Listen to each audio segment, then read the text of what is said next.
3분 컷! 안녕하세요, 3분 컷입니다. 오늘은 우리가 몰랐던 자살의 비밀에 대해 이야기해 보겠습니다. 첫 번째입니다.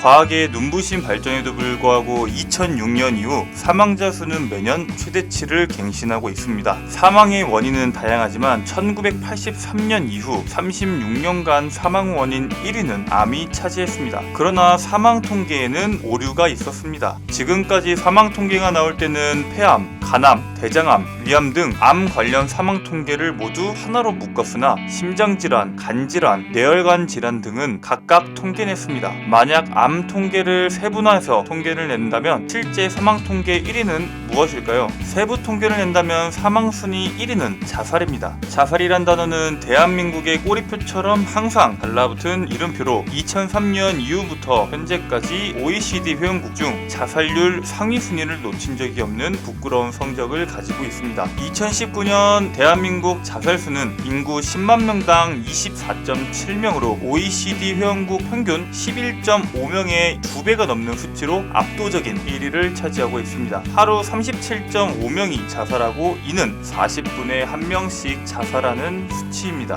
자살률이 높은 연령대는 10대에서 30대, 청소년 및 청년층이 가장 많이 나왔고 남자의 자살률은 38.5명으로 여자의 자살률 14.8명보다 2.6배 높았습니다. 우울한 계절인 가을이나 겨울에 자살이 가장 많을 것이라고 생각하지만 실제로는 학기가 시작되는 3월에서 5월인 봄에 가장 많은 자살이 발생합니다. 자살의 원인으로는 소득의 불평등과 경제적, 사회적, 문화적, 가정적인 요인으로 평균 3.9개의 복합적인 요인으로 확인되었습니다. 물론 모든 문제를 단기간에 해결할 수 없지만 적어도 어린 시절부터 시작되는 끝없는 경쟁과 비교되는 사회적인 분위기는 어느 정도 개선이 필요한 것이 사실입니다. 의료기술의 발달로 암을 정복하고 100세 그 이상의 시대가 열린다고 해도 자살의 원인이 되는 본질적인 문제를 해결하지 못한다면 우리는 자살공화국이라는 오명을 얻지 못할 것입니다. 두 번째입니다.